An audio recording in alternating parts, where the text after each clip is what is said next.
ना शुरुआत करें अपन।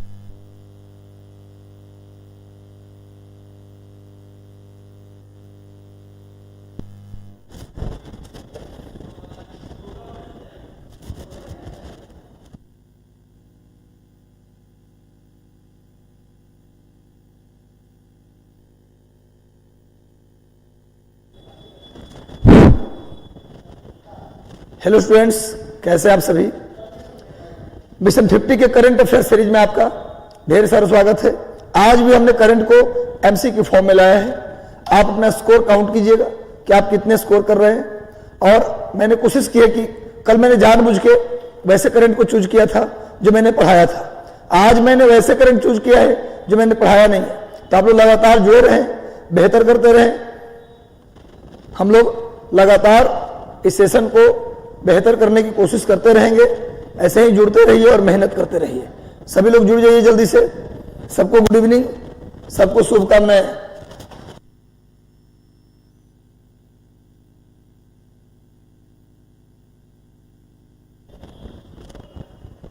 सब लोग जल्दी से जुड़ जाइए, जल्दी से सब लोग जुड़ जाइए, सब लोग जल्दी से जुड़िए। सपना चौहान, संजना कुमारी, रणधीर पांडे, नारी शक्ति। आज अंतर्राष्ट्रीय महिला दिवस है। आज अंतर्राष्ट्रीय महिला दिवस है और आज के अंतर्राष्ट्रीय महिला दिवस को हम लोग आज का सीरीज महिलाओं और बेटियों के नाम, आज के सीरीज देश की महिलाएं, नारी शक्ति, देश की आधी आबादी, जो देश की शक्ति नहीं बल्कि भारत की एक पहचान है, आज उसके नाम हम लोग इस सीरीज को करने जा रहे हैं। तो आज की सीरीज महिलाओं के नाम, सभी महिलाओं को, सभी लड़कियों को, सभी बेटियों को ढेर सारी शुभकामनाएं। अंतर्राष्ट्रीय महिला दिवस 8 मार्च की। और उन सभी लड़कों से भी आह्वान है कि महिलाओं का, नारी का सम्मान करें, उनको आगे बढ़ने में उनका मदद करें। चाहे आप जिस रूप में उनसे जुड़े हो, कभी उनके रास्ते में बाधा न बने। यदि वो आगे बढ़ना चाहते हैं, देश की उन्नति में अपना योगदान देना चाहते हैं, तो चाहे आपकी बहन हो, चाहे आपकी पत्नी हो, चाहे आपका कोई भी व्यक्ति हो, आपसे जुड़ी हुई आपकी फ्रेंड हो, सबको आगे बढ़ने में आप मदद करें। ये मेरा आह्वान है सभी बॉयज से भी। और महिलाओं से जुड़ा हुआ जितनी भी बुराइयां हैं वो हम दूर करने की कोशिश करें। दहेज प्रथा हो गया या विवाह के बाद हत्या, ये सब जो महिलाओं पर अत्याचार होता है, इन सबको रोकने में समाज में हम लोग एक अग्रणी भूमिका निभाएं और महिलाओं को आगे बढ़ने में मदद करें। लेकिन हम समझते हैं कि महिलाओं का सबसे बड़ा मददगार महिलाएं होती हैं। आज महिलाओं की सबसे बड़ी दुश्मन कौन है? महिलाएं हैं। स्वयं महिला ही महिला की दुश्मन है, ऐसा मैं मानता हूं।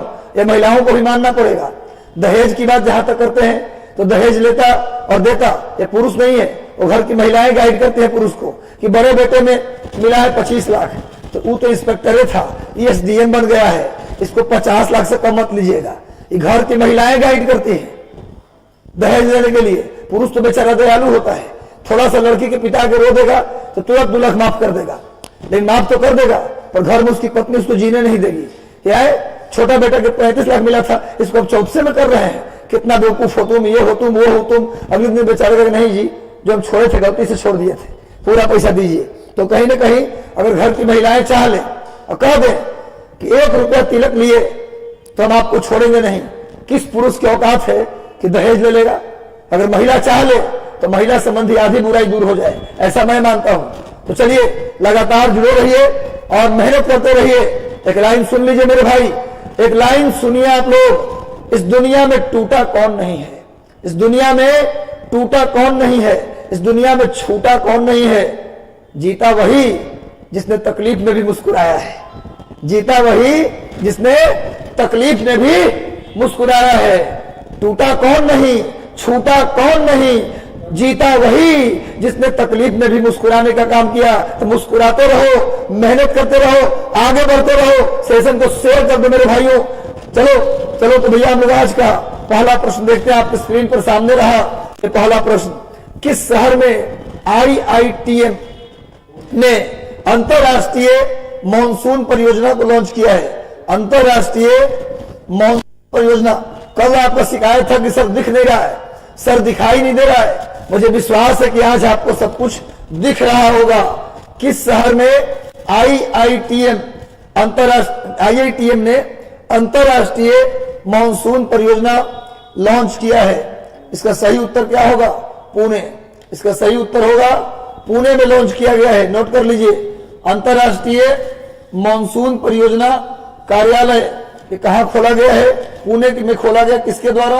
IITM के द्वारा। अगर बात करें, इसका एक चित्र देख रहे हैं हम लोग, IITM पुणे, जिसका स्थापना किया गया है पुणे में। International monsoon project office, international monsoon project office किसने खोला है? IITM ने खोला है। कहां खोला है भैया?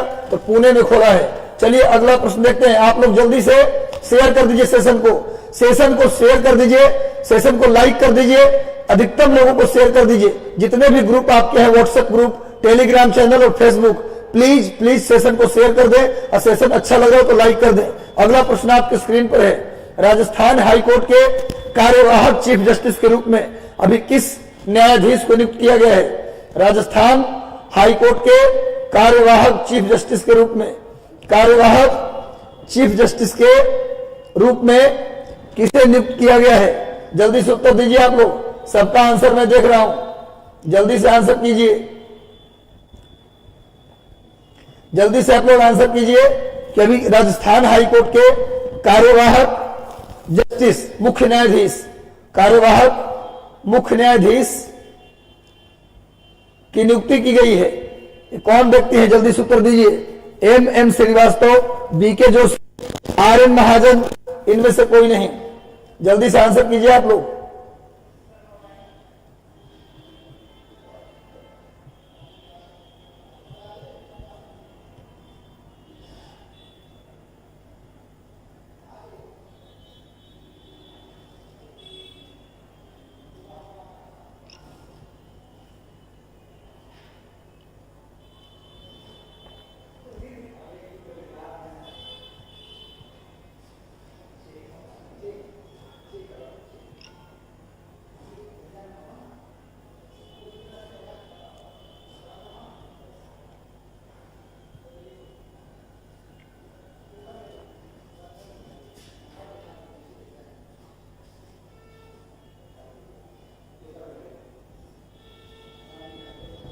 सब लोग जल्दी से जुड़ जाइए। तो इसका सही उत्तर होगा, इसका सही उत्तर होगा मेरे भाई MN Srivastava. Rajasthan high court, Rajasthan high court जो कहाँ है भैया? जयपुर में, जयपुर में है राजस्थान हाईकोर्ट। इसके कार्यवाहक चीफ जस्टिस ये बनाया गया है M श्रीवास्तव। नोट कर लीजिए, इनका मैंने चित्र भी लगा दिया है, देख लीजिए सामने।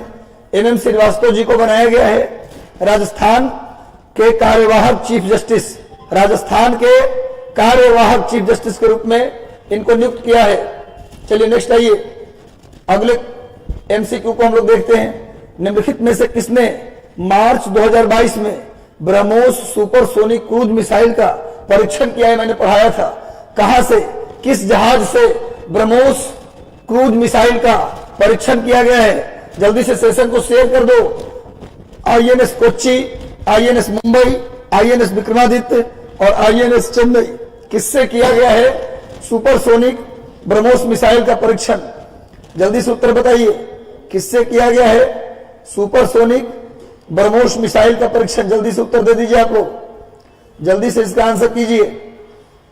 INS Kochi, INS Mumbai, INS Vikramaditya और INS चेन्नई, ये जहाज के नाम दिए गए हैं। सामने में जहाज का नाम दिया गया है। जल्दी से उत्तर दे दीजिए आप लोग, जल्दी से आंसर कीजिए।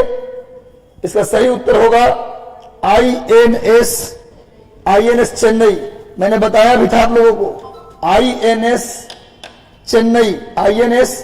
चेन्नई के द्वारा ब्रह्मोस सुपरसोनिक क्रूज मिसाइल का परीक्षण किया गया है। अगर बात करो ब्रह्मोस की, यही सामने INS चेन्नई का मैंने चित्र दे दिया है। देखो यही जहाज है INS चेन्नई। अगर बात करें ब्रह्मोस मिसाइल की, बात करते हो तुम लोग, तो ब्रह्मोस मिसाइल की अगर बात करो तो ब्रह्मोस मिसाइल ये भारत और रूस की संयुक्त परियोजना है। ब्रह्मोस मिसाइल का विकास किसने किया है मेरे भाइयों? ब्रह्मोस मिसाइल का विकास किसने किया है? तो भारत और रसिया, भारत और रूस, इन दोनों देशों ने मिलकर किया है। ब्रह्मोस का नाम ब्रह्मोस भारत के ब्रह्मपुत्र नदी और रूस के मस्कोवा नदी, इन दोनों नदी के नाम पर, रूस के मस्कोवा नदी और भारत के ब्रह्मपुत्र नदी, इन दोनों के नाम पर इसका नाम पड़ा ब्रह्मोस सुपरसोनिक मिसाइल। और हाल ही में ब्रह्मोस मिसाइल बेचेगा भारत, ब्रह्मोस मिसाइल बेचेगा भारत। किसको बेचेगा भैया? ये बेचेगा फिलीपींस को। किसको बेचेगा भैया? फिलीपींस की राजधानी मनीला। फिलीपींस की राजधानी कहाँ है जी? मनीला। नोट कर लीजिए, भारत ब्रह्मोस मिसाइल अभी बेचने वाला है किस देश को? फिलीपींस को। नोट कर लीजिएगा। आप जानते हैं मनीला में क्या है भैया? अंतरराष्ट्रीय चावल अनुसंधान संस्थान, अंतरराष्ट्रीय चावल अनुसंधान संस्थान, ये भैया क्या है भैया? मनीला में। और एशियन डेवलपमेंट बैंक,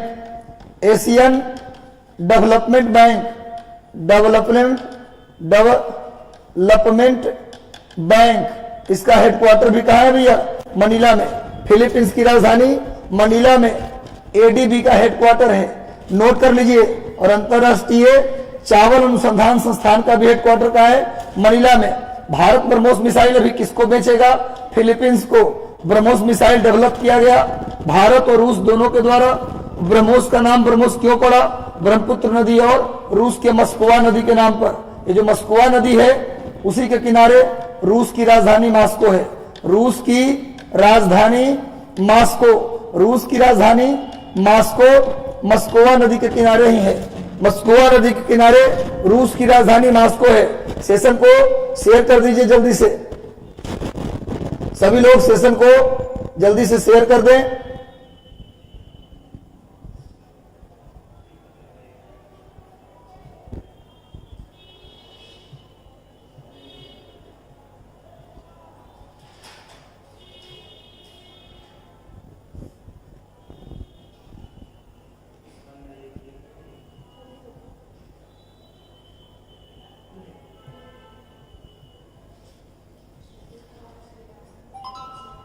सभी लोग सेशन को जल्दी से शेयर कर दो ताकि अधिक से अधिक लोग तो बात पहुंच सके।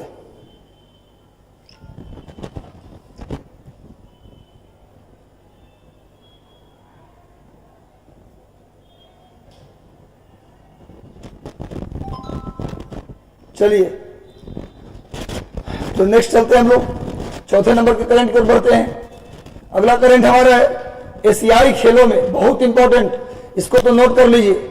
एशियाई खेलों में ट्रायल में भाग लेने वाले सबसे कम उम्र के घुड़सवारी एथलीट, एशियाई खेलों में ट्रायल में भाग लेने वाले सबसे कम उम्र के घुड़सवार एथलीट और एकमात्र नागरिक बन गए हैं। भारत के एकमात्र व्यक्ति, एकमात्र घुड़सवार, भारत के एकमात्र घुड़सवार जो सबसे कम उम्र के घुड़सवार हैं, एशियन गेम के ट्रायल में भाग लेने वाले ये पहले भारतीय बन गए हैं। वो कौन है भैया बताइए? शशांक सिंह कटारिया, संदीप कुमार, अविनाश सेवल, तजिंदर पाल सिंह तूर। जल्दी बताइए कौन व्यक्ति है जो एशियन गेम के ट्रायल में भाग लेने वाला सबसे कम उम्र का भारतीय बन गया है?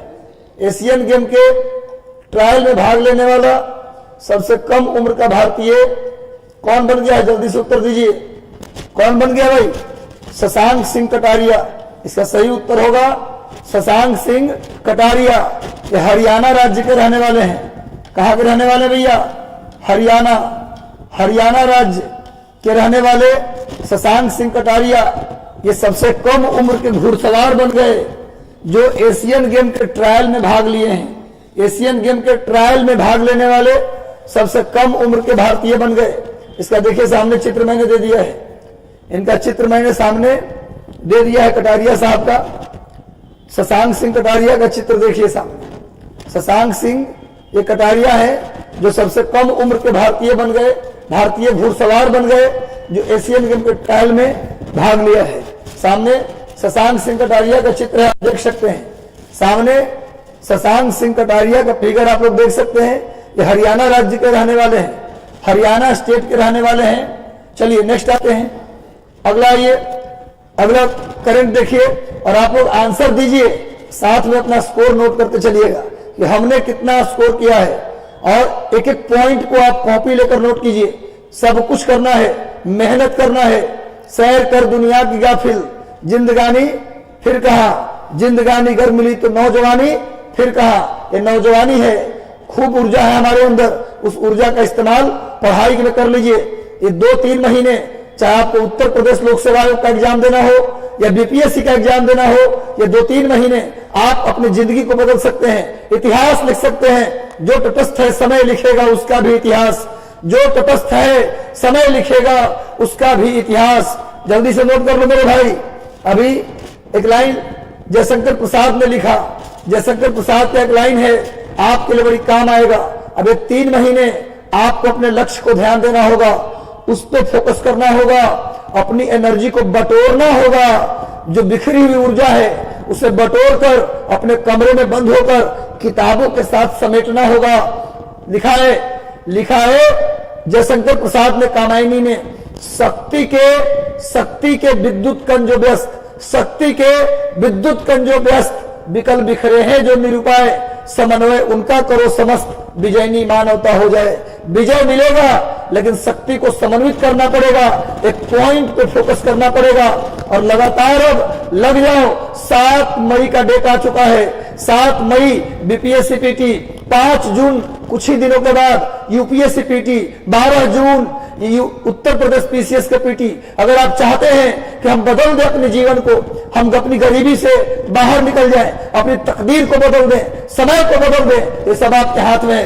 कहते हैं कि जो आपके हाथ में न हो वो सब आपके हाथ में होता है, जो आपके हाथ में न है वो सब आपके हाथ में होता है। बस मेहनत करिए। सबका समय नहीं बदलता लेकिन मेहनती इंसान का समय जरूर बदलता है, इस बात को याद रखिएगा। चलो भैया, निम्नलिखित में से किस मंत्री ने गुजरात में सागर परिक्रमा की शुरुआत की है?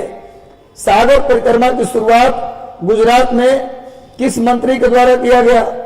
Option A Narendra Singh Tomar, option B Nitin Gadkari, option C Piyush Goyal, option D Purushottam Rupala. सभी लोग जल्दी से उत्तर दे दीजिए, जल्दी से आप लोग इसका आंसर कीजिए। किसके द्वारा किया गया है भाई सागर परिक्रमा? सागर परिक्रमा की शुरुआत इनमें से किसके द्वारा किया गया है? जल्दी से उत्तर दीजिए आप लोग। सागर परिक्रमा की शुरुआत किसके द्वारा किया गया है? इसका सही उत्तर होगा पुरुषोत्तम रूपाला। पुरुषोत्तम रूपाला के द्वारा सागर परिक्रमा की शुरुआत पुरुषोत्तम रूपाला के द्वारा किया गया है।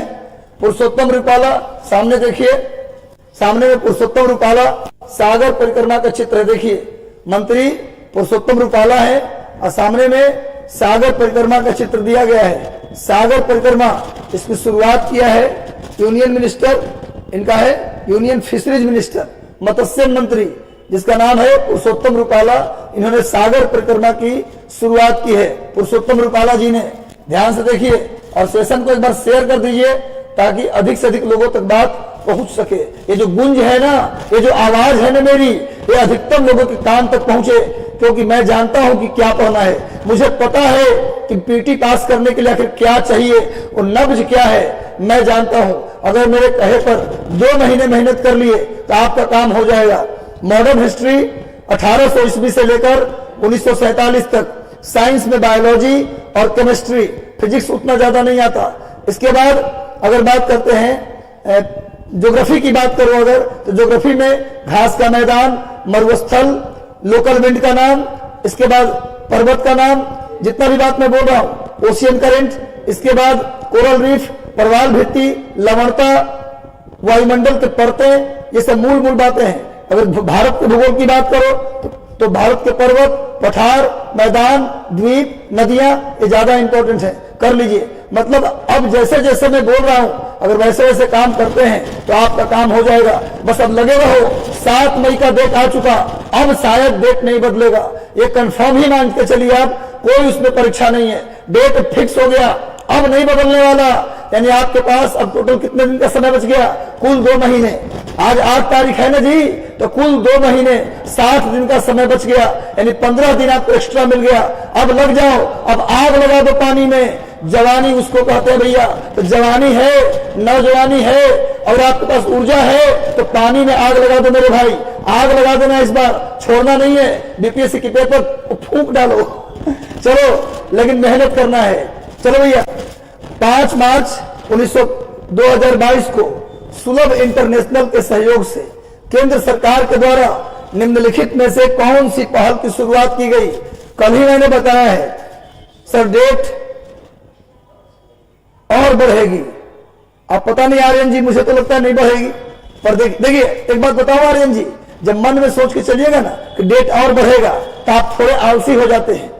इसलिए आर्यन जी, आपको मान के चलना है कि 7 को हम पेपर दे रहे हैं। अगर मान लो कि पहला डेट आ जाता 23 जनवरी वाला, तब आपकी हालत क्या होती? मान के चलते कि 23 जनवरी को पेपर हो गया होता तो क्या होता? आप 67वीं का नहीं 68वीं का काम कर रहे होते। क्यों? अब तो रिजल्ट आ गया होता। अगर 23 जनवरी वाला पहला डेट जो था उसमें पेपर, इसलिए हमें हमेशा ये मान के चलना है कि मेरा पेपर कल है। जिंदगी ऐसे जियो कि मेरा जीवन आज तक है, कल क्या होगा हमने नहीं जाना है। अगर जिंदगी को ऐसे जियोगे कि हमारी जिंदगी बस अभी इस पल की है, तो हमेशा जिंदगी में क्या जियोगे? हमेशा जिंदगी को जियोगे। अगर ये मान लिया कि मेरी जिंदगी 90 साल की है, कभी जिंदगी नहीं जी पाओगे। इस तरीके से जियो, तलवार को हथेली पर हमेशा जान को रख दो, है ना जी, तब काम होगा। और यदि आप ऑप्शन लेके चलते हैं ना तो आप एनर्जी विहीन हो जाते हैं। तो लगातार जुड़ जाओ, कभी भी जीवन में ऑप्शन लेकर मत चलो। अगर ये नहीं हुआ तो ये कर लेंगे, ये नहीं हुआ तो ये कर लेंगे। जिस दिन आप ऐसा करने लगते हैं आपकी एनर्जी कम हो जाती है, आप अपने सारे पंख तोड़ लो। हमारा एक कोटेशन है, हमारा व्यक्तिगत लाइन है, याद कर लो मेरा कोट। जिस दिन आप उड़ना चाहते हो, जिस दिन आप किसी लक्ष्य पर उड़ के पहुंचना चाहते हो, तो अपने पंख को काट लो, अपने पंख को काट लो। ऑप्शन खत्म कर दो, अपना सारे ऑप्शन जीवन के खत्म कर दो। लिख के देता हूं, आप इतनी ताकत से लगोगे तो लक्ष्य आपको हासिल हो जाएगा। इसलिए भैया ऑप्शन लेके नहीं चलना है। ये नहीं हुआ तो ग्रुप डी दे देंगे, ये नहीं हुआ तो प्राइवेट नौकरी कर लेंगे, ये नहीं हुआ तो पढ़ा लेंगे। नो, बिल्कुल नहीं, ये बिल्कुल नहीं होना चाहिए। बीपीएस इस बार निकालना है, हर हाल में हमें लेवल 9 का एक पद चाहिए, ट्रिपल स्टार या एसडीएम की हमको गाड़ी चाहिए। इस एटीट्यूड के साथ पढ़ाई करो, एटीट्यूड बना के रखो। एटीट्यूड में रहना बिल्कुल जरूरी है, इसलिए एटीट्यूड में रहो, खूब पढ़ो, लगातार तोड़ दो फोड़ दो। भैया शानदार तरीके से मेहनत करो। 5 मार्च 2022 को सुलभ इंटरनेशनल के सहयोग से क्या शुरू किया गया? कल ही बताया था, स्वच्छाग्रह। क्या शुरू किया गया? स्वच्छाग्रह। सुलभ इंटरनेशनल के संस्थापक कौन है भैया? बताए थे। सुलभ इंटरनेशनल के संस्थापक हैं विंदेश्वरी पाठक। विंदेश्वरी पाठक, विंदेश्वरी पाठक सुलभ इंटरनेशनल के संस्थापक हैं विंदेश्वरी पाठक। सुलभ शौचालय आपने सुना है ना, जहां जाओ स्टेशन पर, बस स्टैंड में आपको सुलभ शौचालय मिलता है। तो सुलभ इंटरनेशनल, उसमें 3 मंत्रालय शामिल था। कल मैंने बताया था इसके साथ 3 मंत्रालय भी है। वो मंत्रालय का नाम आप बताइए, कौन कौन से मंत्रालय इसमें शामिल है? इसमें कौन कौन सा? बिल्कुल दरभंगा से है सुजीत कुमार जी, जिया साहू, नुसरत जहां, रिंकी कुमारी, रितु कुमारी, चंदन कुमार जी, रंजीत कुमार, जेबा फिरदौस, अंजलि कुमारी, पायल झा। सबका ढेर सारा स्वागत है। जल्दी से उत्तर दीजिए, सेशन को एक बार शेयर कर दीजिए। तो स्वच्छाग्रह नाम से एक पहल की शुरुआत किया गया है, किसके द्वारा? सुलभ इंटरनेशनल के द्वारा। और इसमें लिख दीजिए, इसमें 3 मंत्रालय भी शामिल है। कौन कौन सा मंत्रालय? कौन कौन मंत्रालय बताइए? जल शक्ति मंत्रालय एक है, लेकिन आप लोग को मिल भी नहीं रहा होगा। हम जान इतने पढ़ने में तेज विद्यार्थी हैं कि नोट्स देख के भी काम नहीं चल रहा है। चलो भाई मेहनत करो। 3 मंत्रालय भी शामिल है। देखो सामने ये जो स्वच्छाग्रह है उसका मैंने चित्र दे दिया है, देख लीजिए आप लोग। नेक्स्ट आइए, अगला आइए। अगला भारतीय एक्सा लाइफ इंश्योरेंस के ब्रांड एम्बेसडर किसको बनाया गया है? ये तो बताया था मैंने, प्रीति जिंटा, विद्या बालन, करीना कपूर या सानिया मिर्जा। जल्दी बताइए किस अभिनेत्री को या किस महिला को बनाया गया है भारतीय एक्सा लाइफ इंश्योरेंस का ब्रांड एम्बेसडर? बस मजा लेते रहो, पढ़ते रहो। जीवन में मजा लो। मजा लेने का मतलब किसी भी मौके पर अपने आप को दुखी मत करो। जीवन में चाहे कितना भी बड़ा परेशानी आ जाए, आपके जीवन में आपके हाथों से क्या कुछ भी छूट जाए, हमेशा मुस्कुराना है ना, और कुछ बन के दिखाना है। बनना इसलिए नहीं है कि आप पड़ोसी को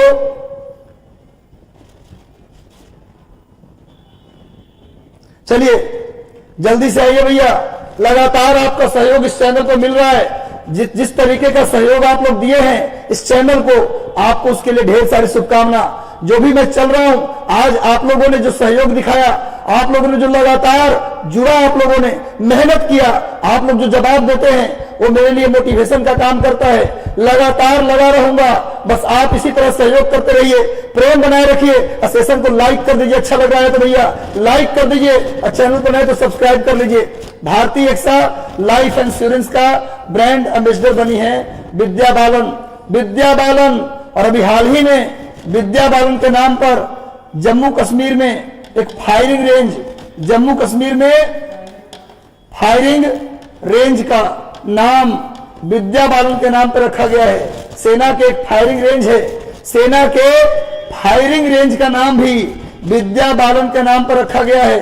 और भारतीय एक्सा लाइफ इंश्योरेंस का ब्रांड एम्बेसडर भी विद्या बालन को बनाया गया है। भारतीय एक्सा लाइफ इंश्योरेंस का क्या बनाया गया है, ब्रांड एम्बेसडर। और जम्मू कश्मीर के फायरिंग रेंज का नाम भी विद्या बालन के नाम पर रखा गया है। देखिए सामने विद्या बालन का मैंने चित्र भी लिया है भारतीय एक्सा लाइफ इंश्योरेंस के साथ। इनको बनाया है भारतीय एक्सा ने, इन्हें बनाया ब्रांड एम्बेसडर। और भारतीय सिनेमा की बहुत बेहतरीन अदाकारा, आप कह सकते हैं बेहतर एक्टिंग करने वाली अभिनेत्री में शामिल हैं। क्लियर है? तो चलिए नेक्स्ट आते हैं, आगे आइए।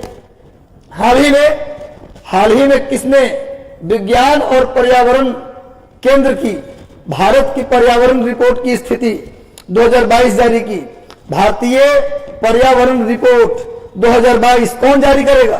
पर्यावरण रिपोर्ट कौन जारी करेगा? पर्यावरण मंत्रालय। पर्यावरण रिपोर्ट कौन जारी करेगा जी? पर्यावरण मंत्रालय।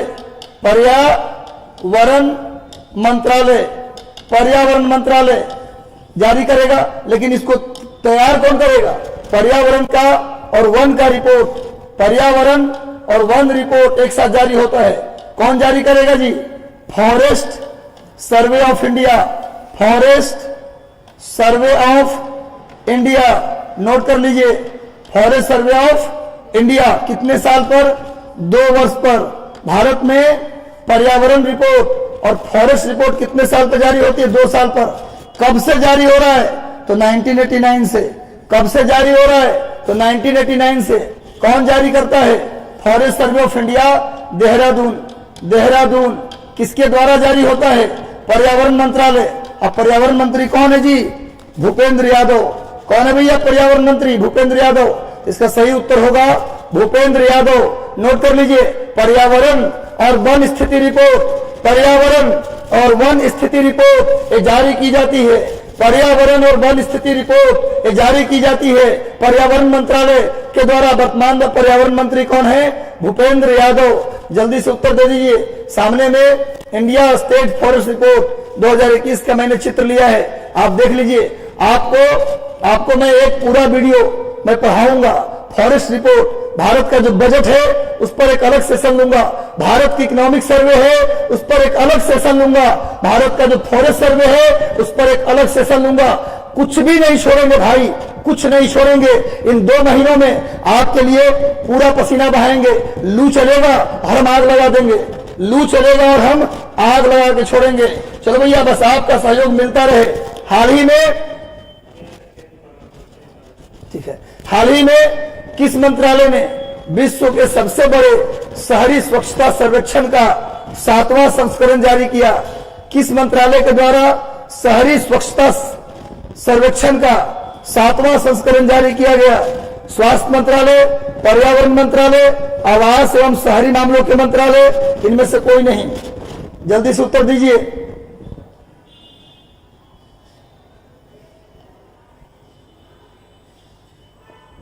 हाल ही में किस मंत्रालय ने विश्व के सबसे बड़े सर्वेक्षण का सातवां संस्करण शुरू किया है।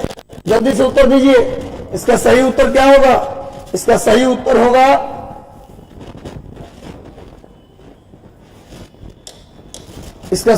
होगा सी, आवास एवं शहरी मामलों के मंत्रालय। आवास एवं शहरी मामलों के मंत्रालय, हरदीप सिंह पुरी।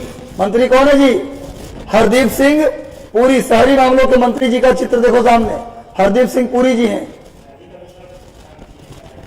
हाँ, सब है। नेक्स्ट आइए, अगला प्रश्न, वर्ष 2022 का कौन सा दिवस, बहुत इंपॉर्टेंट, आज के लिए हिंट कर दिया, उत्तर सही देना।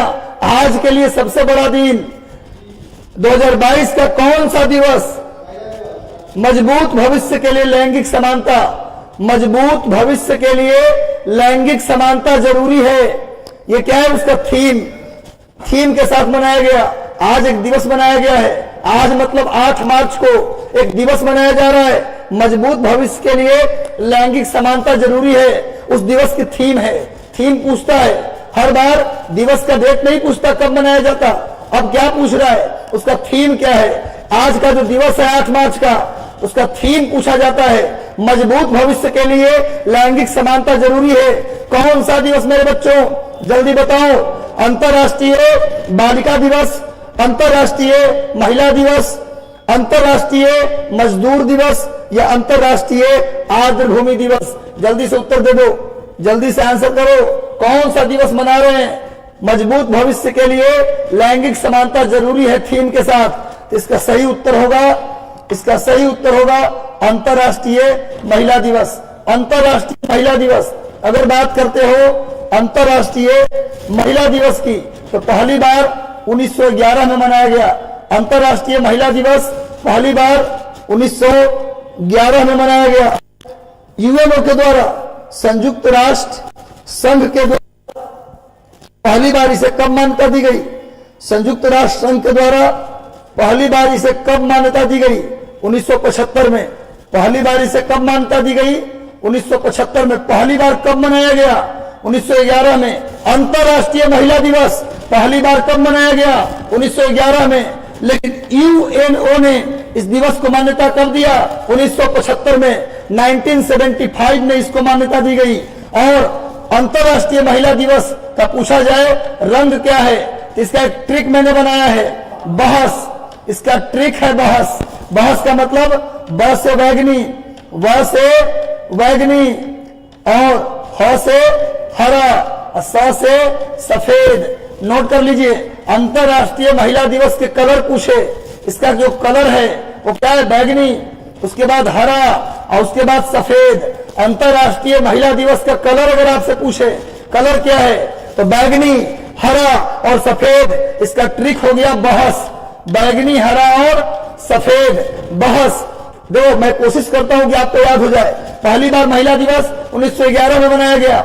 यूएनओ ने कब मान्यता दिया? 1975 में। कौन कौन से कलर का यूज करते हैं इस दिन? किस कलर का यूज करते हैं? तो बैगनी, हरा और सफेद। याद रखना, भूलने की जरूरत नहीं है। नेक्स्ट आ जाओ, सामने में अंतर्राष्ट्रीय महिला दिवस का मैंने चित्र दे दिया है, यहां लिखा भी है, इन 3 रंगों से है अंतर्राष्ट्रीय महिला दिवस की खास बात, खास नाता। इन 3 रंगों से है महिला दिवस की खास नाता। कौन कौन सा रंग मेरे भाई? अभी बताया बैगनी, हरा और सफेद। ये 3 रंगों से है महिला दिवस का नाता। तो जुड़े रहो, आज के प्रश्न महिला दिवस के नाम और बेहतरीन सेशन होने वाला है। बस लगातार जुड़े रहो, लोगों को जोड़ते रहो। अगला प्रश्न जल्दी से देख लो। Indian agriculture research institute Pusa के द्वारा आयोजित वार्षिक मेले का आयोजन किया गया, जिसका थीम तकनीकी ज्ञान से आत्मनिर्भर किसान। थीम है भैया, तकनीकी ज्ञान से आत्मनिर्भर किसान। मनाया गया कब से कब के बीच मनाया गया? अंतरराष्ट्रीय Indian agriculture research institute Pusa के द्वारा वार्षिक मेले का आयोजन किया गया। इस मेला का थीम क्या था? तकनीकी ज्ञान से आत्मनिर्भर किसान। बताओ ये कब मनाया गया? 7 मार्च से 9 मार्च के बीच, 10 मार्च से 12 मार्च के बीच, 9 मार्च से 11 मार्च के बीच, या 15 मार्च से 17 मार्च के बीच? जल्दी से उत्तर दो। कब मनाया गया, कब से कब के बीच मनाया गया, जल्दी बताओ। 7 से 9 मार्च, 10 से 12 मार्च, या 9 से 11 मार्च, या 15 से 17 मार्च? कब मनाया गया, जल्दी से उत्तर दीजिए। कब मनाया गया वार्षिक मेला, किसका वार्षिक मेले का आयोजन किया गया, कब? 7 से 9 मार्च के बीच। सही उत्तर क्या होगा भैया? 7 से 9 मार्च के बीच Pusa, Indian agriculture research institute Pusa के द्वारा मनाया गया है। 7 से सॉरी 9, एक सेकंड रुको, एक सेकंड रुक जाओ। 7 से 9 नहीं भाई, 9 से 11 क्या हुआ है? सी हो जाएगा भाई, एक सेकंड, क्या हो जाएगा? हो जाएगा, हाँ, इसका सही उत्तर हो जाएगा 9 से 11 मार्च। सॉरी, इसका सही उत्तर होगा 9 से 11 मार्च। ये नोट कर लो, 9 से 11 मार्च के बीच मनाया गया। देखो सामने में इसका चित्र दे दिया हूं। अगला ये भारत की महिला ईशा सिंह, राही सरनोबत और रिदम सांगवान, भारत की महिला खिलाड़ी ईशा सिंह, राही सरनोबत, सुनो, ईशा सिंह, राही सरनोबत और रिदम सांगवान, इन तीनों ने विश्व निशानेबाजी प्रतियोगिता में देश के लिए टीम स्पर्धा में स्वर्ण पदक जीता है। स्वर्ण पदक जीता है। किस टीम स्पर्धा में इनको एक पदक मिला है? 10 मीटर एयर राइफल में, 25 मीटर एयर राइफल में, 50 मीटर एयर राइफल में, या 100 मीटर एयर राइफल में? जल्दी बताओ। भारत की महिला ईशा सिंह, राही सरनोबत। एक प्रश्न तो बच्चा ये आता है, दे देगा, ईशा सिंह, भारतीय खिलाड़ी ईशा सिंह का संबंध किससे है? तो निशानेबाजी। ऐसे भी प्रश्न पूछता है। राही सरनोबत को सब जानते हैं, रिदम सांगवान को आप नहीं जानते, तो पूछ लेगा रिदम सांगवान का संबंध किस खेल से है? तो निशानेबाजी। ईशा सिंह का नाम भी बहुत कम लोग जानते हैं, इनका संबंध किससे है? निशानेबाजी। इन तीनों ने निशानेबाजी विश्व कप निशानेबाजी प्रतियोगिता में गोल्ड मेडल जीता है। 25 metre air rifle, 25 metre air rifle, note कर लीजिए। 25 मीटर एयर राइफल में टीम स्पर्धा का मतलब समझते हो? टीम स्पर्धा का मतलब तीनों मिलकर खेले, तीनों मिलकर के टीम बना करके किया गया। तो राही सरनोबत, ईशा सिंह और रिदम सांगवान ने टीम स्पर्धा में जीता है गोल्ड मेडल निशानेबाजी विश्व कप में 25 मीटर एयर राइफल में। नोट कर लीजिए, 25 मीटर एयर राइफल। नेक्स्ट आइए, अगला प्रश्न देखो, सामने तीनों का चित्र दे दिया हूं। ईशा सिंह, रिदम सांगवान और राही सरनोबत का सामने चित्र दिया है। इन तीनों ने क्या जीता है टीम स्पर्धा में? Gold medal. कितने मीटर राइफल में? तो 25 मीटर एयर राइफल में। नोट कर लीजिए। नेक्स्ट आते भाई, मधुलन, इस पूरा नाम है नान मधुलन। पूरा नाम क्या है भैया? नान मधुलन योजना किस राज्य सरकार ने अपने युवाओं को कौशल विकास के लिए शुरू किया है? अपने युवाओं के कौशल विकास के लिए किस सरकार ने नान मधुलन योजना की शुरुआत की है? किस राज्य की सरकार ने? जल्दी उत्तर दो और सेशन के साथ बने रहो। लाइक कर दो, सेशन को लाइक कर दो और शेयर कर दो। जल्दी से भैया उत्तर दीजिए। नान मधुलन योजना, इसका संबंध किससे भैया? युवाओं के कौशल विकास से। किस राज्य ने शुरू किया है? उत्तर प्रदेश, मध्य प्रदेश, केरल या तमिलनाडु? जल्दी से उत्तर दीजिए। किस राज्य ने इसे शुरू किया है? नान मधुलन योजना किसने शुरू किया? उत्तर प्रदेश, मध्य प्रदेश, केरल और तमिलनाडु। इसका सही उत्तर होगा तमिलनाडु। तमिलनाडु की सरकार ने इसे शुरू किया है। तमिलनाडु की सरकार ने इसे प्रारंभ किया है। इसे प्रारंभ किया है तमिलनाडु की सरकार ने।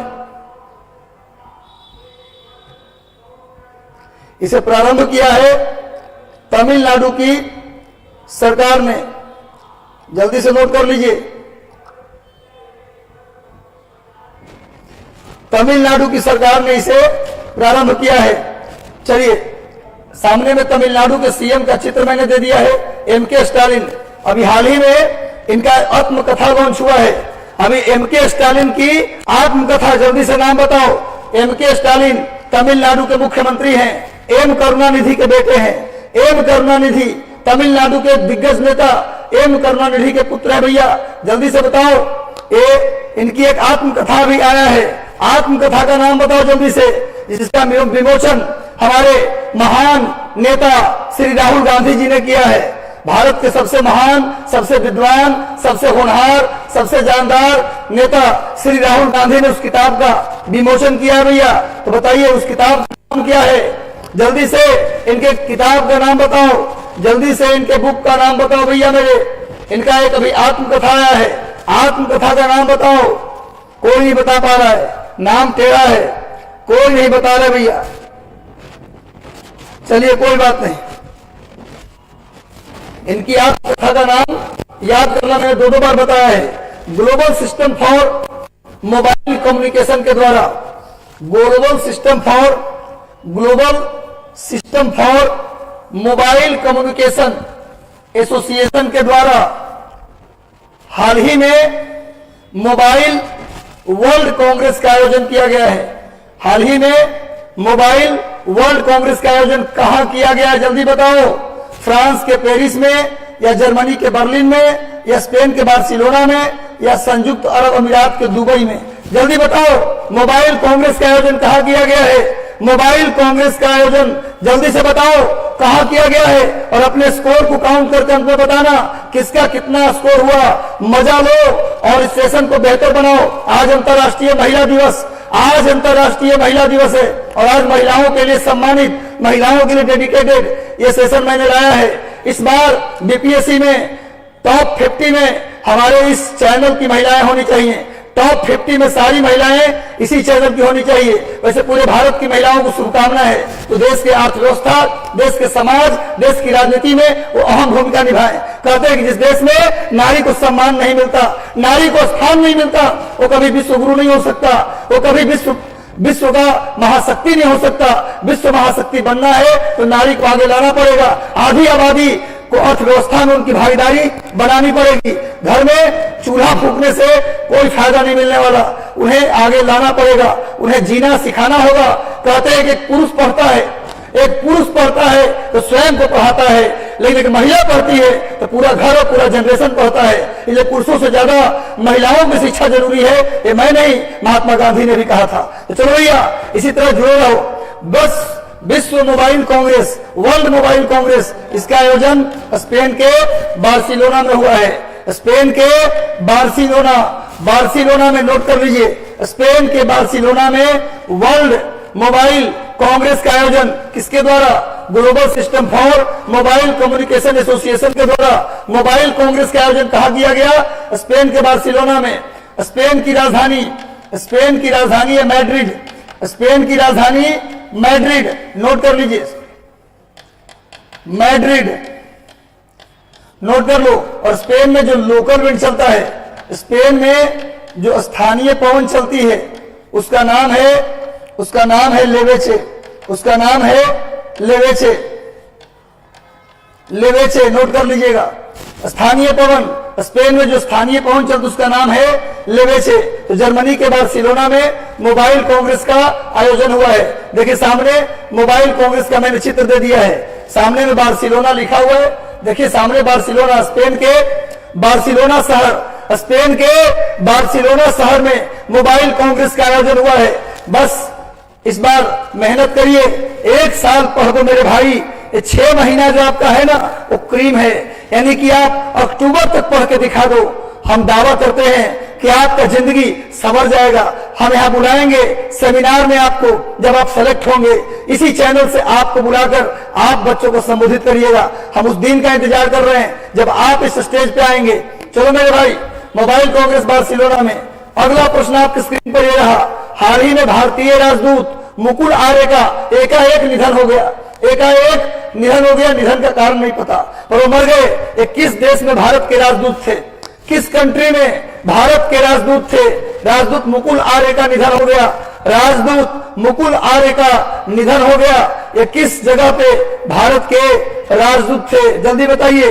भारत के राजदूत इंडोनेशिया, फिलीपींस, कंबोडिया या वियतनाम? जल्दी बताओ किस देश में मुकुल आर्य भारत के राजदूत थे? सभी लोगों का उत्तर, किसी का बी, किसी का सी, किसी का डी। भैया मैं जाऊंगा बहुमत के साथ, इसका उत्तर हो जाएगा फिलीपींस। फिलीपींस में भारत के राजदूत थे मुकुल आर्य जी, उनका क्या हो गया, निधन हो गया, उनका डेथ हो चुका है।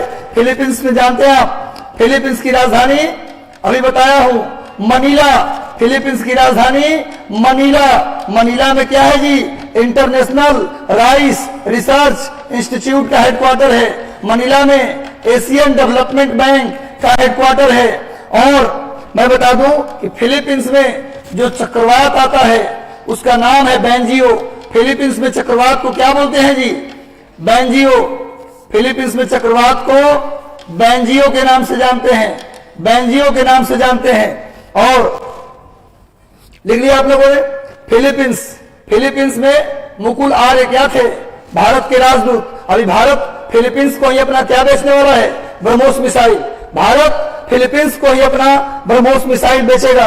कंबोडिया की राजधानी नामपेन, कंबोडिया में अंकोरवाट मंदिर है, अंकोरवाट, अंकोरवाट हिंदू मंदिर, हिंदू मंदिर, हिंदू में भी किसका, विष्णु भगवान का, विष्णु भगवान का मंदिर है। अंकोरवाट में विष्णु भगवान का मंदिर है। कंबोडिया, कंबोडिया की राजधानी नामपेन, कंबोडिया की राजधानी नामपेन। इंडोनेशिया की नई राजधानी बनने वाला है, कहा, जल्दी उत्तर दो। इंडोनेशिया की नई राजधानी जकार्ता को छोड़कर जल्दी से उत्तर दीजिए, सभी लोग जल्दी से उत्तर दीजिए। मिशन 50 से अजय जी, मिशन 50 से संतोष जी, मिशन 50 से अंकित जी, जितने लोग जुड़े हैं चलिए सभी लोग आंसर कीजिए। चंदन कुमार, रिंकी कुमारी, इंडोनेशिया की नई राजधानी कहां बनने वाला है, रीतू कुमारी, नुसंतारा, बिल्कुल सही। सपना चौहान का भी सही है भैया, जकी अनवर ने भी सही बताया, नुसंतारा इंडोनेशिया की नई राजधानी बनने वाला है। चलो भैया आगे बढ़ते हैं, अगला प्रश्न हम लोग देखते हैं। अगला सामने में ये मुकुल आर्य का चित्र है, जिनका भी डेथ हो गया है। मुकुल आर्य भारतीय विदेश सेवा के अधिकारी, जो भी फिलीपींस में भारत के राजदूत थे, इनका डेथ हो गया भैया।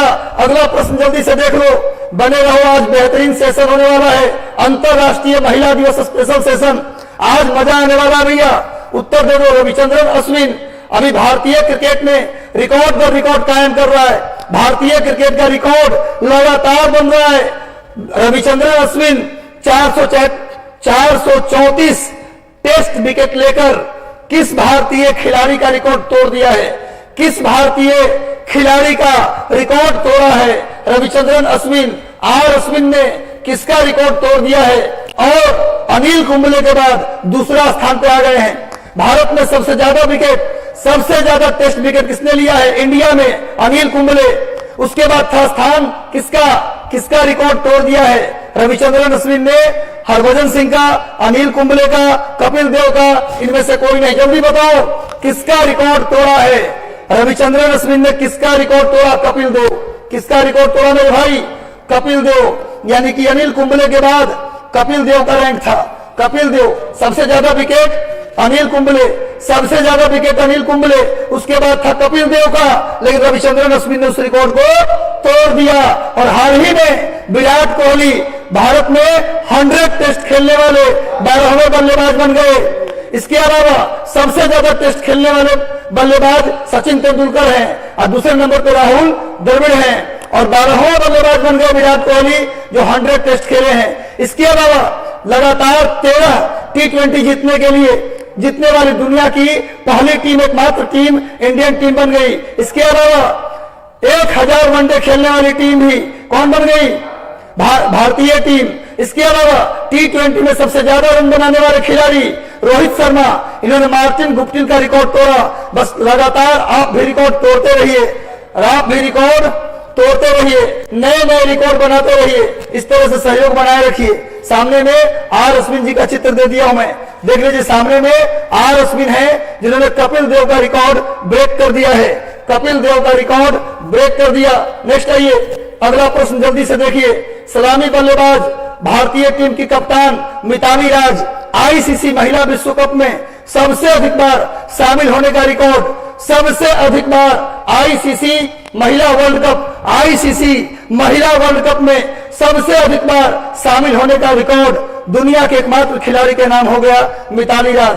कितनी बार शामिल हुई, वर्ल्ड कप में मिताली राज कितनी बार शामिल हुई है?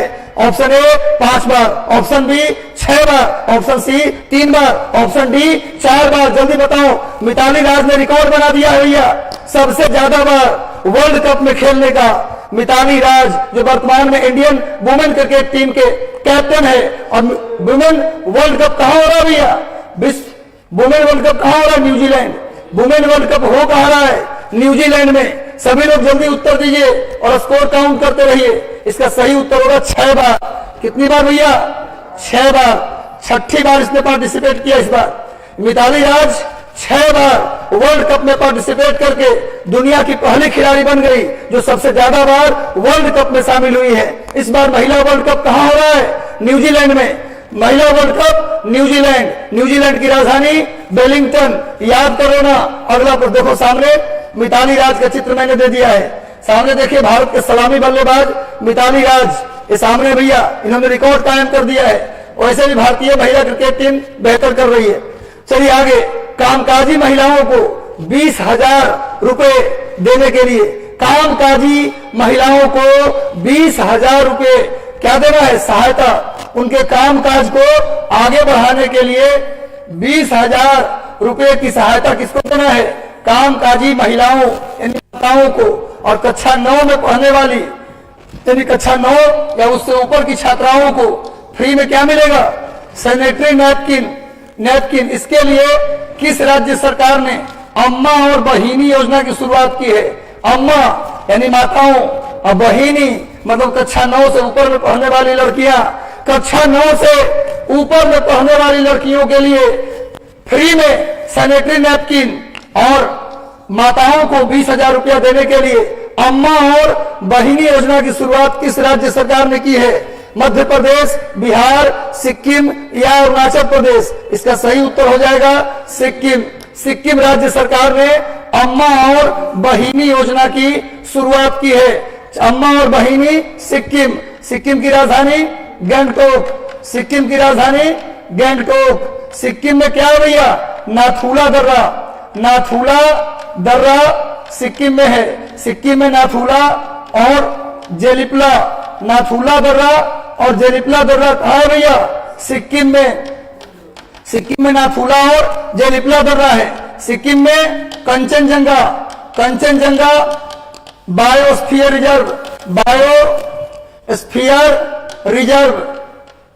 रिजर्व एक कहाँ है भैया? सिक्किम में। सिक्किम में कंचनजंगा बायोस्फीयर रिजर्व है। सिक्किम की राजधानी गंगटोक है। वहां नाथुला दर्रा और वहां जेलिपला दर्रा है।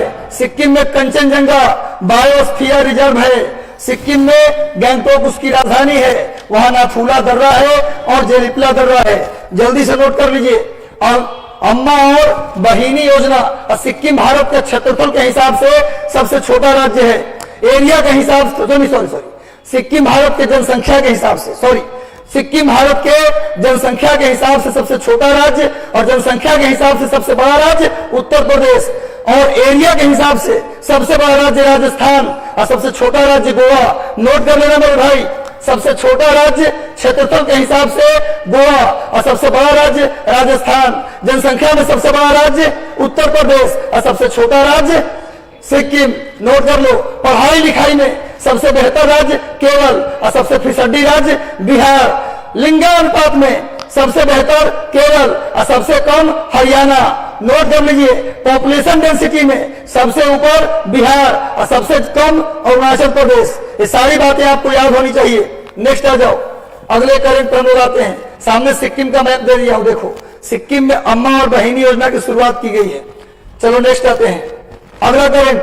हाल ही में भारत की भावना जाट, रवीना और मुनीता प्रजापति 3 लोग हैं जो पैदल चाल में पहली बार भावना जाट, रवीना और मुनीता प्रजापति विश्व एथलेटिक्स पैदल चाल के टीम चैंपियनशिप में रजत पदक जीतकर इतिहास रच दिया है। यह प्रतियोगिता का आयोजन किस शहर में किया गया है? जल्दी बताइए।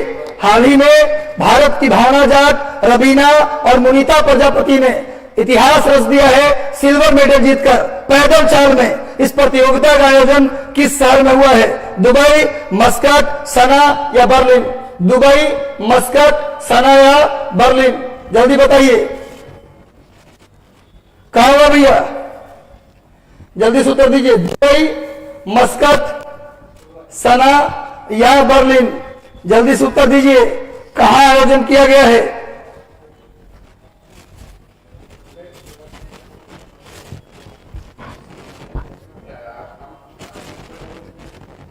कहां किया है? जल्दी से उत्तर दीजिए और स्कोर काउंट करते रहिएगा। क्लास होता है 7 से 7:30 के बीच में क्लास शुरू हो जाती है। चलिए, इसका सही उत्तर क्या होगा भाई? दुबई यूएई में है, मस्कट ओमान की राजधानी, सना यमन की राजधानी और बर्लिन जर्मनी की राजधानी। कहां हुआ भैया? इसका सही उत्तर हो जाएगा मस्कट। कहां आयोजन हुआ भैया? मस्कट। जल्दी से उत्तर दीजिए और जुड़े रहिए। सामने में देखिए, तीनों का मैंने चित्र दे दिया है, तीनों का चित्र दिया। अगला ये, हाल ही में भारतीय वनस्पति संरक्षण ने जीन बेरी की एक नई प्रजाति की खोज की है। जीन बेरी आपने सुना होगा, स्ट्रॉबेरी के नाम सुना है ना, उसी तरह का एक जीन बेरी होता है। इसके नई प्रजाति का खोज कहां किया गया है? भारत के किस राज्य में किया गया? तमिलनाडु, सिक्किम, अरुणाचल प्रदेश या हिमाचल प्रदेश? जल्दी से उत्तर दीजिए, लगातार सेशन के साथ बने रहिए। कहां किया गया? तमिलनाडु, सिक्किम? जल्दी से बताइए। मिशन 50 के अजय जी, मिशन 50 के संतोष जी, जल्दी से सभी लोग उत्तर दीजिए। सुजीत कुमार, भारती मैथमेटिक्स, चलिए सब लोग जल्दी से जुड़ जाइए। आर्यन कुमार, अखिलेश कुमार, गुड़िया सिंह। चलिए, इसका खोज किया गया तमिलनाडु के कन्याकुमारी में। तमिलनाडु के कन्याकुमारी में जीन बेरी की नई प्रजाति की खोज की गई। जीन बेरी की नई प्रजाति की खोज कहां की गई भैया? कन्याकुमारी में। देखिए सामने, ये जीन बेरी होता है, स्ट्रॉबेरी का ही टाइप का एक जीन बेरी होता है। इसका खोज तमिलनाडु में वैज्ञानिकों के द्वारा किया गया। तमिलनाडु में वैज्ञानिकों के द्वारा इसकी खोज की गई। क्लियर है? चलिए नेक्स्ट आते हैं, आगे आ जाओ। हाल ही में जस्टिस डीएन पटेल को इनमें से किस संस्था का अध्यक्ष बनाया गया? इस प्रश्न का जो उत्तर देगा उसे मिलेगा डेयरी मिल्क। जल्दी से बता दो उत्तर सभी लोग, डेयरी मिल्क प्राप्त होगा इसको बताने के बाद। हाल ही में जस्टिस डीएन पटेल को इनमें से किस संस्था का अध्यक्ष बनाया गया? भारतीय विमानपत्तन प्राधिकरण, भारतीय जीवन बीमा निगम, भारतीय दूरसंचार विवाद निपटान और अपीलीय न्यायाधिकरण या राष्ट्रीय हरित न्यायाधिकरण? जल्दी उत्तर बताओ, किसका अध्यक्ष बनाया गया? डीएन पटेल को, जस्टिस डीएन पटेल को इनमें से किसका चेयरमैन बनाया गया? भारतीय विमानपत्तन प्राधिकरण, भारतीय जीवन बीमा निगम या भारतीय दूरसंचार विवाद निपटान अपीलीय न्यायाधिकरण या राष्ट्रीय हरित न्यायाधिकरण? इसका सही उत्तर जल्दी बताओ, जल्दी से इसका सही उत्तर बताओ। वैसे एक ट्रिक है कि परीक्षा में जाओ, यदि कुछ नहीं पता तो सबसे बड़ा वाला जो ऑप्शन आता है वो सही होता है। समझा रहे हो बात में? ऐसा मैंने देखा है कि जिसका वजन बड़ा हो, जिस ऑप्शन का, वो ज्यादा सही होता है। और मैंने अपनाया है, वो सही निकला है, 90% वो सही निकला है। जिस ऑप्शन में थोड़ा वजन लंबा हो, इसमें वैसे वजन के हिसाब से देखें तो सही उत्तर हो जाएगा सी। भुलाना मत। देखो, गुरु जी आपको हर तरीके का उपाय बताएंगे। गुरु जी के पास हो तो याद रखो, जो प्रश्न नहीं आता उसका भी उत्तर करके आओगे सही सही। तो भैया चलो आजमा के देख लेना। मेरा फॉर्मूला, डीएन पटेल को बनाया गया है भारतीय दूरसंचार विवाद निपटान और अपीलीय प्राधिकरण का अध्यक्ष। जल्दी से नोट कर लीजिए, डीएन पटेल को बनाया गया है। सामने में देखिए, डीएन पटेल का चित्र मैंने दे दिया। इनको दूरसंचार अपीलीय न्यायाधिकरण का क्या बनाया गया है? अध्यक्ष बनाया गया है। चलो जल्दी से बता दो अगले प्रश्न का उत्तर। हाल ही में एशिया महादेश का सबसे बड़ा डिफेंस एक्सपो, जिसका आयोजन 10 से 14 मार्च के बीच होने वाला था, इसे स्थगित कर दिया गया। यह भारत के किस शहर में होने वाला था? जल्दी बताओ। हाल ही में एशिया महादेश का सबसे बड़ा डिफेंस एक्सपो, एशिया का सबसे बड़ा डिफेंस एक्सपो ये होने वाला था कब से कब के बीच? ये कब से कब के बीच? 10 मार्च से 14 मार्च के बीच होने वाला था। इसको रद्द कर दिया गया। कहां होने वाला भैया? बेंगलुरु, कोची, गांधीनगर या जोधपुर? जल्दी से बताओ, मैं देख रहा हूं। कहां होने वाला है? होने वाला था डिफेंस एक्सपो, लेकिन उसे अब रद्द कर दिया गया, अब नहीं होगा। 10 से 14 मार्च के बीच होने वाला था। कहां होने वाला था? जल्दी उत्तर दो, कहां होने वाला था मेरे भाई? जल्दी से आंसर करिए। इसका उत्तर क्या होगा? क्या होगा? गांधीनगर, बिल्कुल सही। इसका उत्तर गांधीनगर, गांधीनगर में इसका उत्तर भैया, गांधीनगर। बहुत बढ़िया, बहुत बेहतरीन। आप लोग आज दिल खुश कर दिए। आप लोग YouTube से जितने लोग जुड़े हैं, कमेंट, आपके कमेंट से आज दिल खुश हो गया। बस ऐसे ही जुड़े रहिए, लोगों को जोड़ते रहिए। सेशन अच्छा बन रहा है तो सेशन को लाइक कर दो, लाइक कर दो सेशन को और शेयर कर दो। चलो मेरे भाई अगले प्रश्न की ओर बढ़ते हैं। अभी गांधीनगर में ये डिफेंस एक्सपो होने वाला था। डिफेंस एक्सपो कहां होने वाला था? गांधीनगर में, जिसे अब रद्द कर दिया गया 10 से 14 मार्च के बीच। अगला प्रश्न देखिए। विंजो एक गेमिंग एप्लीकेशन है, गेमिंग प्लेटफॉर्म है विंजो। उसके ब्रांड एम्बेसडर किस क्रिकेट खिलाड़ी को बनाया गया है? विंजो जो कि एक रियल मनी गेमिंग प्लेटफॉर्म है, रियल मनी गेमिंग प्लेटफॉर्म है विंजो। इसके ब्रांड एम्बेसडर किसे बनाया गया है मेरे भाई? उत्तर दीजिए। Option A Virat Kohli, option B Rohit Sharma, option C Mahendra Singh Dhoni और ऑप्शन डी सचिन तेंदुलकर। जल्दी से उत्तर दीजिए। किसे बनाया गया विंजो एप्लीकेशन का ब्रांड एम्बेसडर? किसे बनाया गया? अब सारा ऑप्शन मत बता देना, चलिए जल्दी बताइए। विंजो एप्लीकेशन का ब्रांड एम्बेसडर, बिल्कुल सही। यूट्यूब वाले आप लोग टॉप कर गए। जितने लोग कमेंट कर रहे हो भैया, टॉप कर गए। आज मुझे विश्वास हो गया कि तुम कुछ कर लोगे, कुछ तोड़ दोगे, कुछ फोड़ दोगे।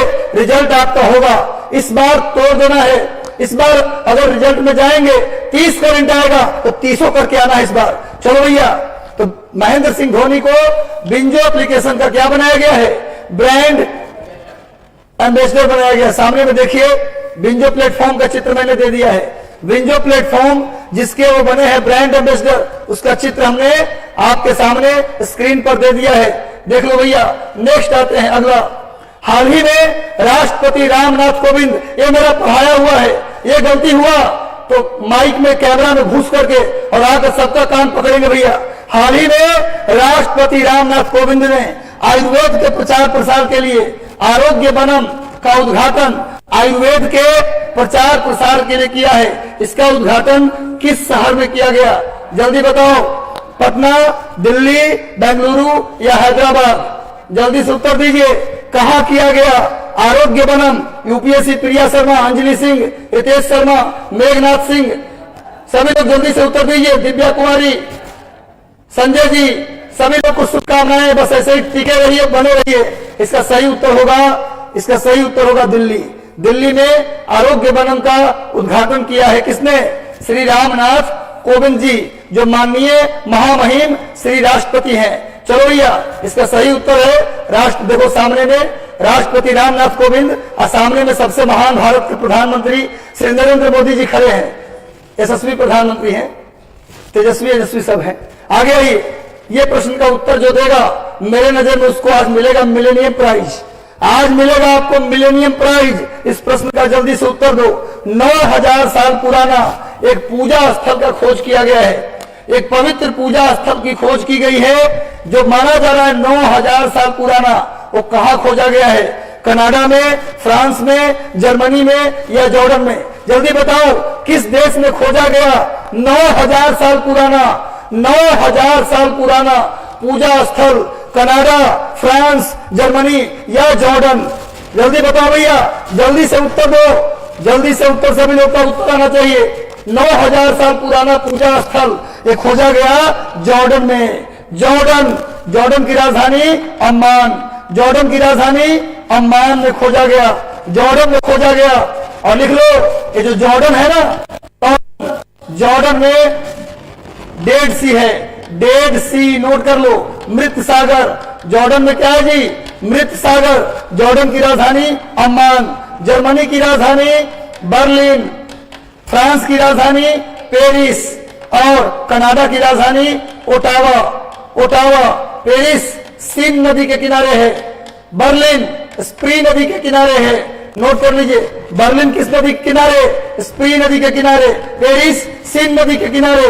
कनाडा की राजधानी ओटावा और जॉर्डन की राजधानी अम्मान। तो 9000 साल पुराना पूजा स्थल कहां खोजा गया? जॉर्डन में खोजा गया।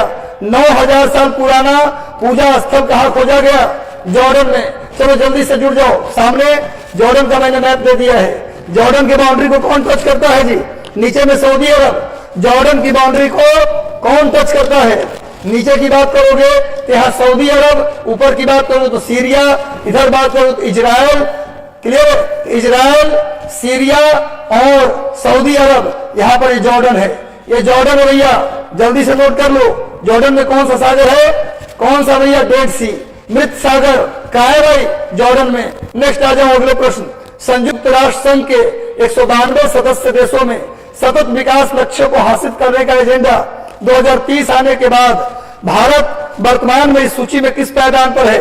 सतत विकास लक्ष्य सूचकांक यूएनओ के द्वारा जारी, संयुक्त राष्ट्र संघ के द्वारा जारी, संयुक्त राष्ट्र संघ यानी यूएनओ के द्वारा जारी 192 देशों के सतत विकास लक्ष्य सूचकांक में भारत का कौन सा रैंक है?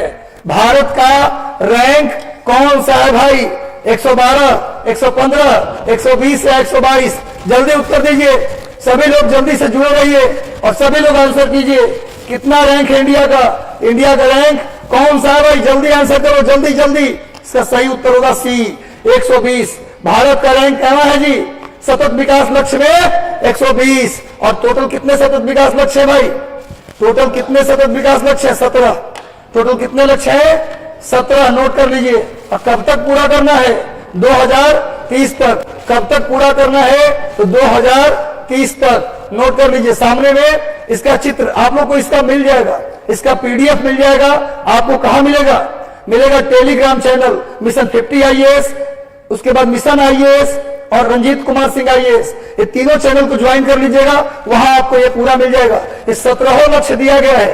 पहला लक्ष्य क्या है जी? No poverty. दूसरा लक्ष्य क्या है जी? Zero hunger. और तीसरा लक्ष्य क्या है जी? Good health and well being. चौथा लक्ष्य क्या है जी? Quality education. पांचवा लक्ष्य क्या है जी? Gender equality. छठा लक्ष्य क्या है जी? Clean water and sanitation. सातवां लक्ष्य क्या है जी? Affordable and green energy. आठवां लक्ष्य क्या है जी? Decent work and economic growth. नौवां लक्ष्य इंडस्ट्री इनोवेशन एंड इंफ्रास्ट्रक्चर। तो 10वां लक्ष्य रिड्यूस इनइक्वालिटीज। इस तरह से कितने लक्ष्य हैं? 17 लक्ष्य। लेकिन सुन लो, आपको याद रखना है नंबर वाइज, क्योंकि नंबर वाइज याद रखना है भैया। सबका नंबर अलग अलग है। अगर 7वां लक्ष्य अगर कोई और बोल देंगे तो गलती हो जाएगा। क्रम से याद रखो। नेक्स्ट भैया, हाल ही में पीएस रामकृष्णन को किस संस्था का मैनेजिंग डायरेक्टर बनाया गया है? पीएस रामकृष्णन को कौन सी संस्था का मैनेजिंग डायरेक्टर बनाया गया? पीएस रामकृष्णन। जल्दी से उत्तर दो भैया। पीएस रामकृष्णन को किस संस्था का मैनेजिंग डायरेक्टर बनाया गया? इसका सही उत्तर होगा क्या? HDFC mutual fund, LIC mutual fund या आईसीआईसीआई बैंक या स्टेट बैंक ऑफ इंडिया? इसका सही उत्तर होगा एलआईसी म्यूचुअल फंड का क्या बनाया गया? मैनेजिंग डायरेक्टर बनाया गया। एलआईसी म्यूचुअल फंड का मैनेजिंग डायरेक्टर। और आपने भी हाल में पढ़ा है कि 20% एफडीआई को मंजूरी मिला है एलआईसी में। एलआईसी में 20% एफडीआई की मंजूरी दी गई है। और एलआईसी म्यूचुअल फंड के एमडी किसको बनाया गया? पीएस रामकृष्णन को। चलो भाई अगला प्रश्न उत्तर दीजिए। सामने में एलआईसी म्यूचुअल फंड का मैंने चित्र दे दिया है। एलआईसी म्यूचुअल फंड का अध्यक्ष एमडी किसको बनाया गया? पीएस रामकृष्णन। आगे आइए। किस क्रिकेट खिलाड़ी को किंग्स 11 पंजाब का कैप्टन बनाया गया है? किस क्रिकेट खिलाड़ी को मैंने बताया है? जल्दी उत्तर दो। किंग्स 11 पंजाब का कप्तान किसे बनाया गया? रामचंद्रन अश्विन, केएल राहुल, मयंक अग्रवाल या ईशान किशन?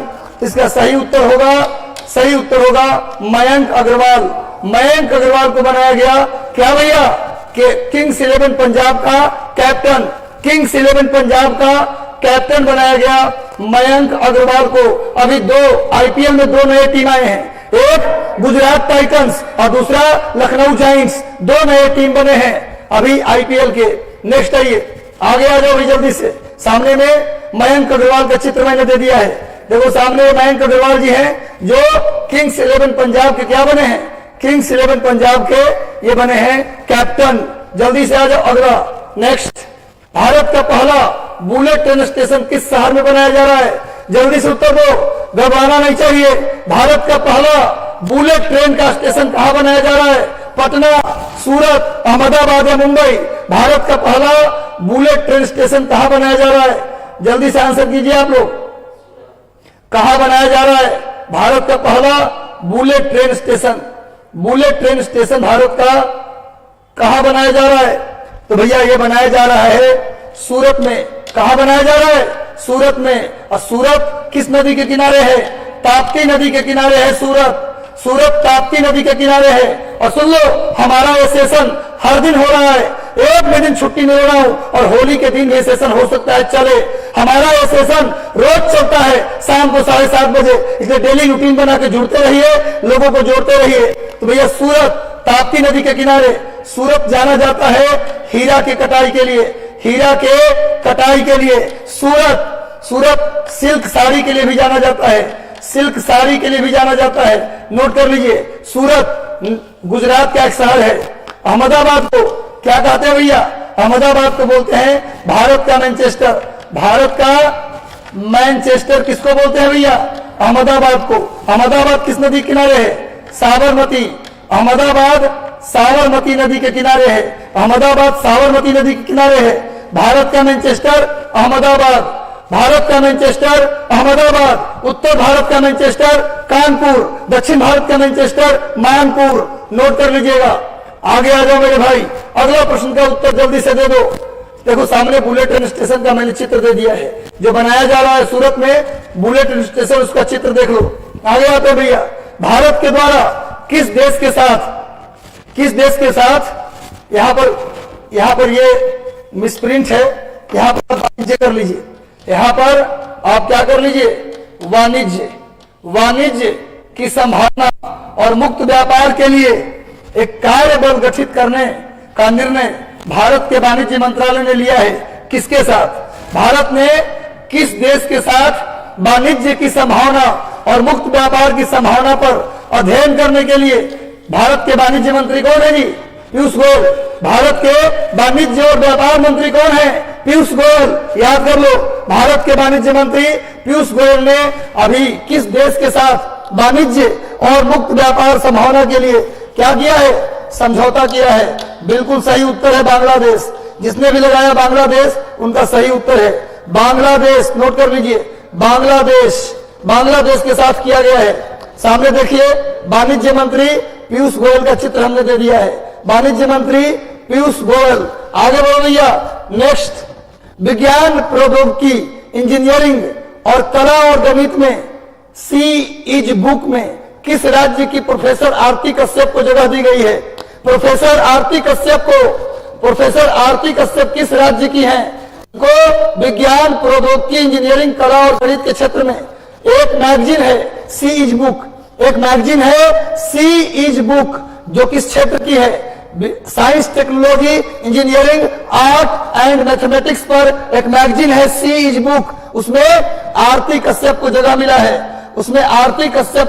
है। क्वेश्चन पूछ रहा है कि किस राज्य की है? जल्दी उत्तर बताओ। बिहार, बंगाल, हिमाचल, उत्तराखंड और हिमाचल प्रदेश।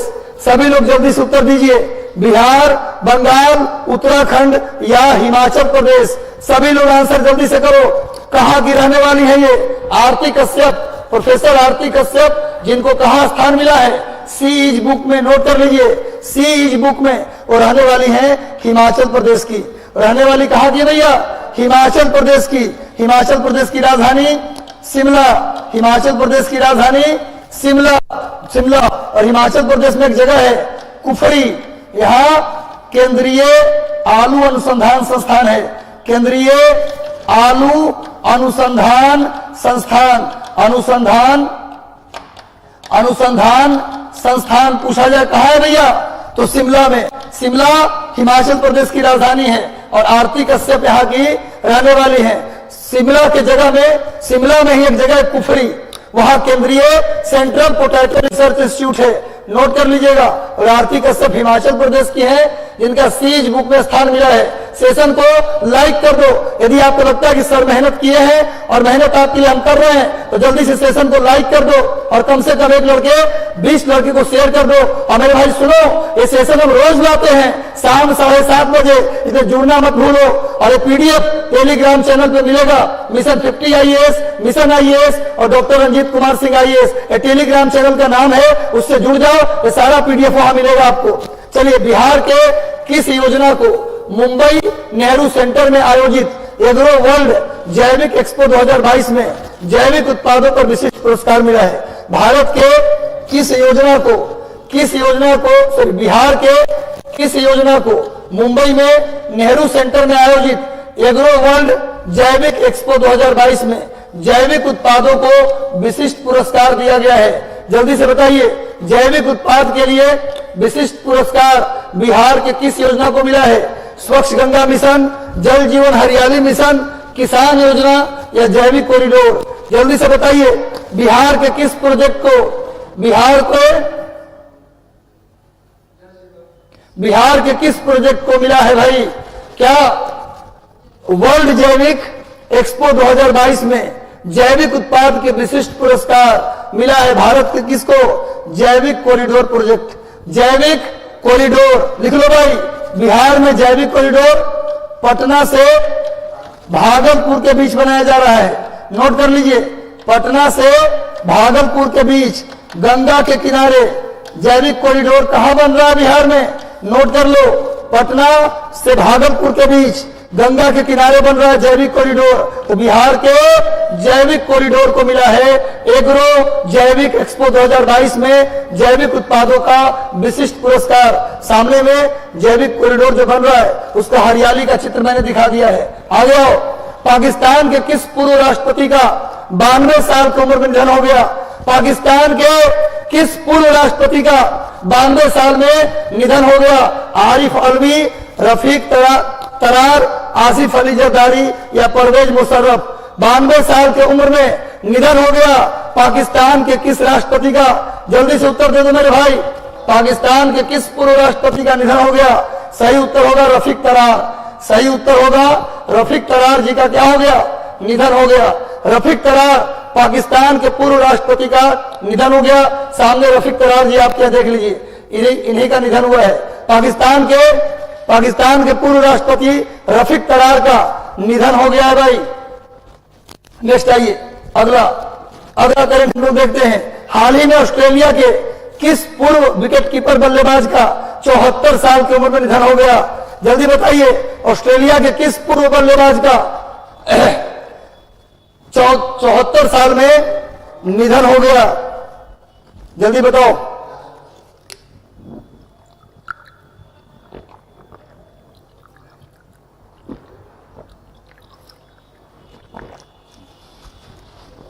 किसका निधन हो गया?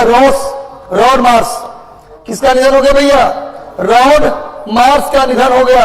ऑस्ट्रेलिया के पूर्व विकेटकीपर बल्लेबाज हैं रॉड मार्श, इनका निधन हो गया। चलिए इनका चित्र देख लीजिए, ये सामने रॉड मार्श साहब है जिनका निधन हुआ। तो भैया ये आज का अंतिम करंट अफेयर था। कैसा लगा सेशन? एक बार कमेंट करके बता दो। और सभी लोग सेशन अच्छा लगा तो लाइक कर दो, चैनल पर नए तो सब्सक्राइब कर लो और टेलीग्राम ग्रुप से जुड़ जाओ। चलिए मिलते हैं बिहार स्पेशल 15 क्वेश्चन के साथ अगले 5 मिनट के अंदर। बिहार स्पेशल 15 क्वेश्चन लगातार जुड़े रहो। अभी 5 मिनट के अंदर मिलते हैं, तब तक के लिए शुभकामना। Thank you.